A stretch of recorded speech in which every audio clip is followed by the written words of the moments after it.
Okay, now that we're a little familiar with the pen tool, let's start to play around with somewhat advanced features in it. And then we're going to do some practice drawings. So to do this, I'm going to go up to View and I'm going to turn on my grid. And so it's down here where it says Show Grid. It's also um, Command parentheses or Control parentheses on a PC. So I'm going to zoom in so we can see our grid. This is the default grid in Illustrator. It makes this look like a piece of graph paper, essentially. And I'm going to go ahead and I'm going to grab my pen tool. And I'm going to start drawing a little bit different than maybe I had in the last video. So rather than going ahead and just doing a single click and then going forward, this time what I'm going to do is I'm going to do a single click and I'm going to go ahead and I'm going to extend my handle. And the reason why the grid is kind of nice to have here is because you can use it to count. So I'm going to go ahead and I'm going to extend my handle 1, 2, 3, 4, 5 grid spaces. And I could even hold the shift key down as I do this. And what it's going to give me is on my first, you know, kind of pull here, essentially what it's going to give me is it's going to give me an actual curve to work with. So then I'm going to step out 1, 2, 3, 4, 5, 6 steps, and I'm going to click. And if I do a single click, what I'll do is I'll end up with a curve that looks like this. If I do a single click but I hold down, and if I go in the opposite direction, I'm going to hold the shift key down. I'm going to go 1, 2, 3, 4, 5 little grid marks. What I create is I create this perfect arch here. And what I can do is I can continue that arch. So again, we have this here, and I'm going to count over 1, 2, 3, 4, 5, 6. And I'm going to click and I'm going to pull 1, 2, 3, 4, 5. Just like that. And look what I can do here. And create this kind of scallop look. And essentially, I'm only using the grid just because it allows me to kind of count these things and line them up a lot easier. When I draw for real, I don't tend to use the grid personally. I do know some folks who, swear by it. I just don't, but it's great when I'm kind of practicing and I'm really just trying to get my pen tool kind of down a little bit more maybe. So it's just, it's definitely a nice option to have. Now, at the moment, I've got this thing where it's auto-filling with a color. So let's go ahead and let's turn the color off for a second. And now you start to see it for what it is truly. And it's just truly this kind of path, this kind of wavy, kind of curvy path, which is interesting. And it's this kind of like perfect curve. It's because it's arch into arch into arch into arch, or arc into arc into arc into arc, however you want to look at it, right? And if I wanted to, I could go ahead and I can continue drawing this, but I want to try some different things. Now, for those of you who maybe are struggling a little bit when it comes to the grid, you can turn on this thing here, and it's underneath the view, and it's called snapping, and it's going to snap to the grid. And what that's going to do for us is literally it's going to go ahead and plot a point on the grid. It's not going to allow me to plot a point in the middle of the grid like this. Watch, I'm going to try. And look, it went right to a corner point. And again, I'm going to go ahead and I'm going to try to drop a pin, an anchor point right in the middle. And no matter what, it won't let me. Okay, it's always going to go to a corner point on the grid itself. That's what snapping to the grid can do. And in the beginning, when you're drawing, it can again be extremely helpful. So again, if you need to do that, that's view, snap to grid. I'm going to make a point here and I'm going to travel up, and it even jumps. It like jumps right up to the next square for you. When you don't have that turned on, that is a feature that Illustrator won't do. Turning it on allows you to do this.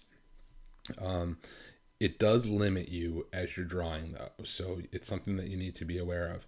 But some people are totally okay with that. Now, I want to just go ahead and I want to point out that I've gone ahead and I've stepped up. I've pulled this handle out 5 little squares, and I'm going to go ahead and I'm going to count over 1, 2, 3, 4, 5. And I'm going to click right here like this. And I'm going to pull it out 1, 2, 3, 4, 5. And again, I'm going to come right here, click 1, 2, 3, 4, 5. I'm going to come right here in the center again, 1, 2, 3, 4, 5. And then back to where I started, 1, 2, 3, 4, 5. And what have I created? Essentially a round rectangle. And these things,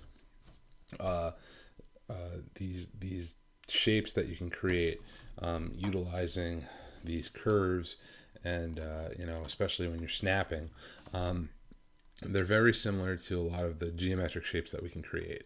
But there are more things that this can do. So I'm going to go ahead and I'm going to make a point, and I'm going to count up a few steps, so then I can go ahead and create a curve. I'm going to create a curve that just does this. Okay, seen that before, right? But rather than turning it into a curve that goes into another curve, I want to create a straight line. Now, what I have is I have a problem because I have this pulley right here, and that pulley is going to tell me where I need to go. So we know that what we can do is we can go ahead and we can click right here, and it's going to make that pulley disappear, which is great, right? So if I want to create a straight line, I'm just going to go ahead and I'm going to click right here and check it out. I've got this curve, and it goes right into a straight line. Now, I want to create that curve again. So how do I do it? Because right now, if I go ahead and I try to do it and I try to pull it, look at that. I can't get that perfect curve. I can't get that same kind of arch in here the way that I had it there. And the reason why is because I started, I had my handles pulled out and I started with a curve. So the way that I'm going to do that when I have a straight line like this is I'm going to click on it, and then I'm going to hold down the shift key. And what I'm going to do is I'm going to pull out the anchor, and you can tell that it's the anchor that gets pulled out because on the end of my straight line there, you see a little circle, okay, a little ball. Whereas when you're actually drawing an anchor point, it's a little square. So it's a small visual cue, but it lets you know what's going on. So I'm going to count up the same 1, 2, 3, 4, 5. And then I'm going to come right over here and come down 1, 2, 3, 4, 5. And there I go. Now I have this half circle style curve. I've got a straight line, and then I got another half circle style curve. Okay. And I'm going to go ahead and I am going to just come straight down with it. And again, I'm going to click, hold shift, and I'm going to pull it out.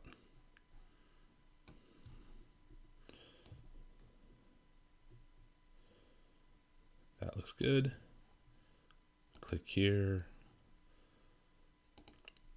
Click again, hold the shift key. 1, 2, 3, 4, 5. And then come right here. Click 1, 2, 3, 4, 5. Click on the caret and then close my shape. So that's another way in which we can go ahead and we can utilize the pen tool here, where we're better controlling our shapes. Something else that I can do is I can go ahead and I can start with a point, and I'm going to click and I'm going to pull it, and I'm going to start right here. I'm going to just put this curve in place, and again I'm going to click and I'm going to pull, and look at what I get. I get this really cool kind of nice uniform curve, and I'm going to do the same thing over here. I'm going to click and I'm going to pull, and again, if I'm staying with the same exact kind of angles, and again, when you have snap to grid turned on, it just makes it easy. I don't have to hold anything down. I get a really, really, really nice kind of like springy looking wavy line. Okay, again, if you try drawing this with just clicking and clicking on the caret, while you can create this scallop, springy looking wavy line, might not appear the way that you would expect it to. Let's see. I'm going to go ahead and I'm going to do this one more time. And So let's go ahead and create a curve here. So just like I did before, right? But this time, instead of just clicking here, and instead of trying to create that curvy line, I'm gonna hold down the Option key and watch.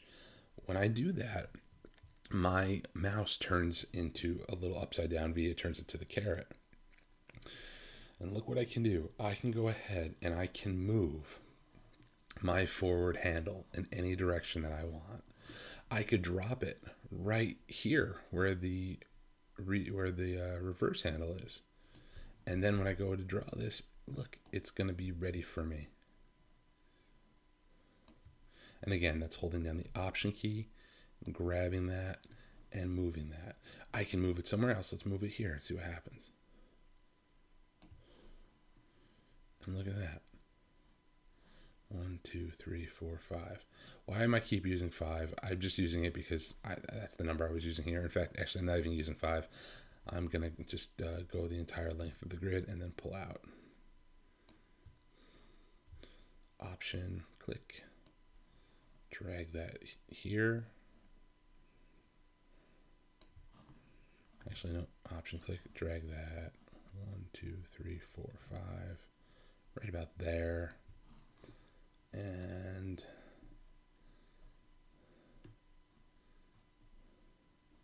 just going to line up my points here. Just like this.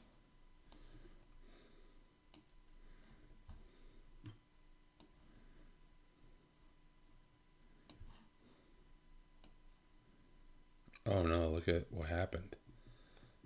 This is what I was talking about before, how when we modify one part of the curve, it can modify something else.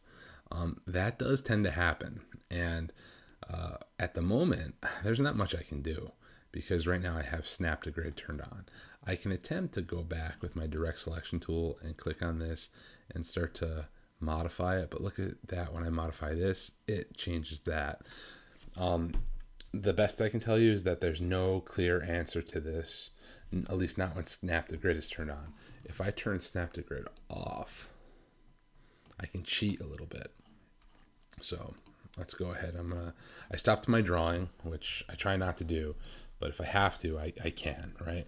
And do you see how there's a little asterisk next to my pen tool? That means I'm going to start a new drawing. But if I go on a point that was already existing and you see a little slash, that means I can click on that point and then I can continue to draw. So we know what's going to happen. If I go ahead and I try to close this anchor and I try to pull it, it creates this funky curve here. So we don't want that exactly. So what I'm going to do is I'm going to cheat. I'm going to get really close to it, really close, but not close enough where it's going to close it. And I'm going to just go ahead and I'm going to do just what I did before. Click and pull. 1, 2, 3, 4, 5. Now that doesn't look right, does it? And you're right, it doesn't. So let's see what I have going on here. Yeah, it kind of stopped because I kind of turned my Snap to Grid off. I also think it's because this handle's in the wrong spot. So let's put this handle where it belongs.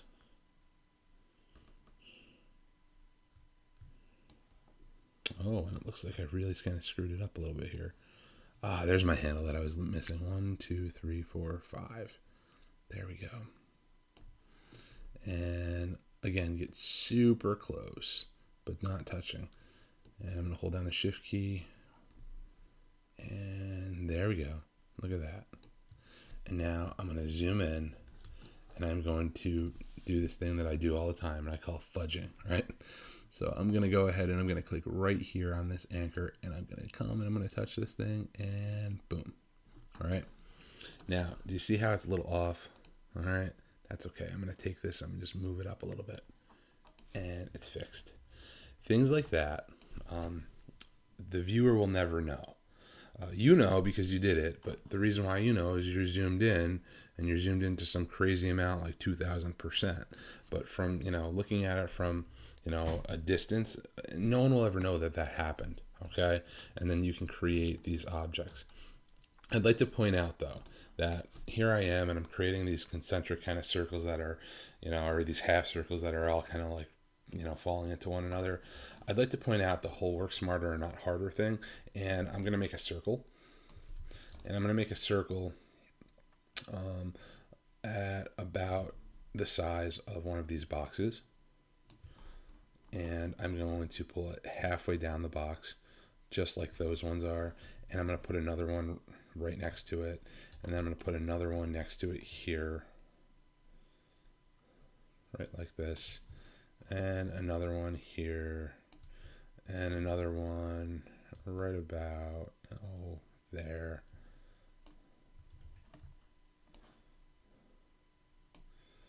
And lastly, another one here. And I can grab all these things here, and I can go to Window and Pathfinder, and I can put them together like that. And wow, that's cool, but it's not quite the same shape. It's similar though. So then I'll just take something like a rectangle, and I will just make it so it's pretty much the same exact thing. So I guess what I'm showing you here is that, look at that.